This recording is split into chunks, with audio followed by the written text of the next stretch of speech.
Assalamualaikum warahmatullahi wabarakatuh. Halo, apa kabar anak ekonomi dan bisnis Islam? Tentu kalian pernah dengar konsumsi kan? Juga apakah kalian pernah dengar tabungan? Perkenalkan, nama saya Farhan Abdul Aziz dari kelas 3E Prodi Manajemen Keuangan Syariah UIN Sunan Gunung Jati Bandung. Kita akan membahas seputar itu. Cus ah. Nah, rekan-rekan semua, orang-orang dunia tentunya tidak asing dengan yang namanya konsumsi. Karena jika difilosofikan, manusia akan mati jika tidak makan ataupun tidak minum. Nah, jika dikategorikan ulang, asumsi tersebut masuk ke dalam konsumsi dengan tingkat kebutuhan primer.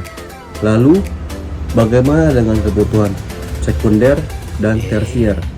Kita akan bahas itu.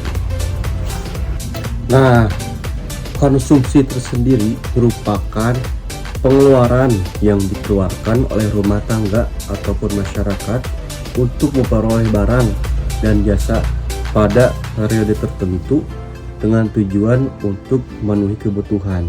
Nah, banyak orang di dunia, khususnya di Indonesia, jika kebutuhan primernya sudah sangat terpenuhi, akan langsung mencari dan membeli sesuatu kebutuhan sekunder seperti membeli kendaraan, baju, dan barang elektronik. Dan umumnya pun ingin membeli barang yang relatif mahal untuk beradu gengsi. Apakah hal ini baik?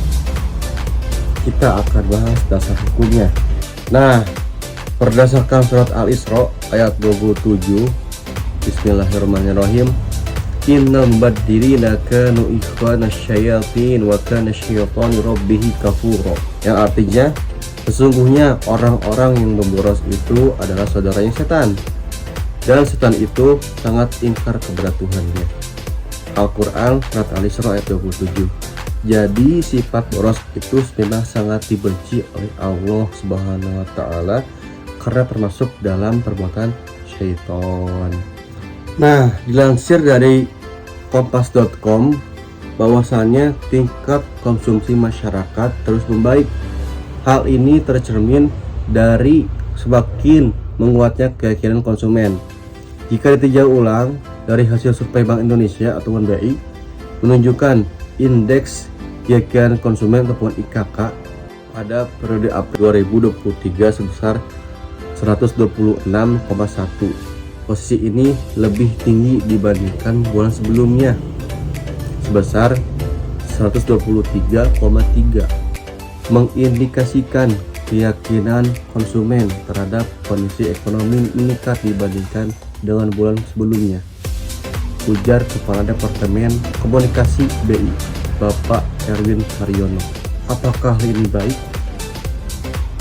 Baik sih jika didengar. Lalu jika konsumsi terlalu berlebihan, bagaimana efeknya? Nah, konsumsi memang berpengaruh besar terhadap perekonomian negara.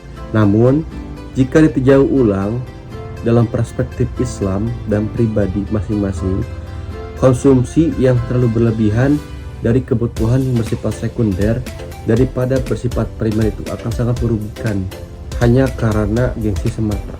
Jika kebutuhan primer kita belum terpenuhi secara keseluruhan, lebih baiknya kebutuhan sekunder ditinjau kembali akan manfaat dan kegunaannya daripada mengedepankan validasi orang lain. Lalu bagaimana cara mengatasi tingkat konsumsi yang berlebih itu? Apakah kita harus ngirit, jangan jajan, atau nyimpan uang? Menabung adalah solusinya, karena dengan menabung itu uang akan berada di tempat aman, juga terhindar dari godaan untuk membeli sesuatu yang bersifat kebutuhan sekunder yang juga tidak perlu amat gitu.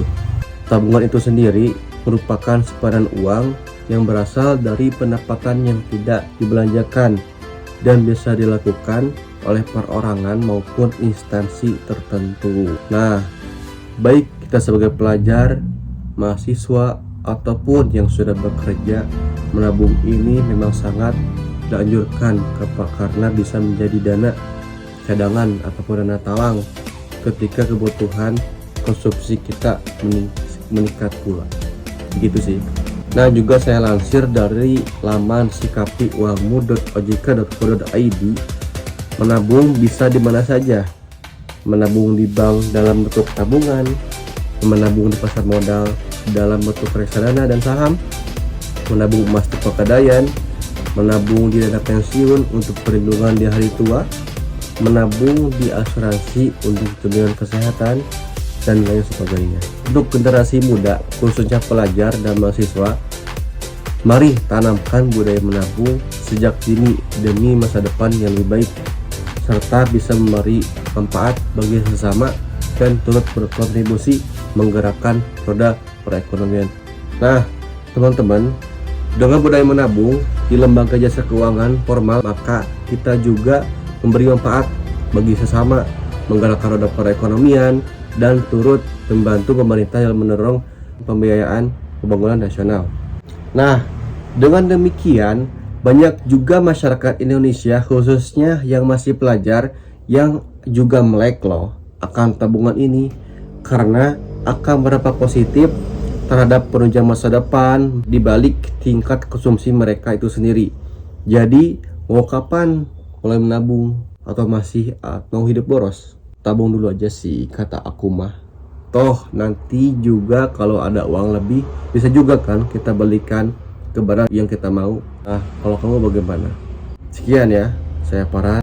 Saya turut berterima kasih kepada dosen pengampu Ibu Fitri Zikroyah karena sudah mengampu 2 semester matkul ekonomi. Saya selaku Kosma kelas 3E, mewakili semua kelas 3E, berterima kasih sebesar-besarnya kepada Bu Fitri Zikroyah karena sudah memberikan ilmu yang sangat bermanfaat kepada kita semua.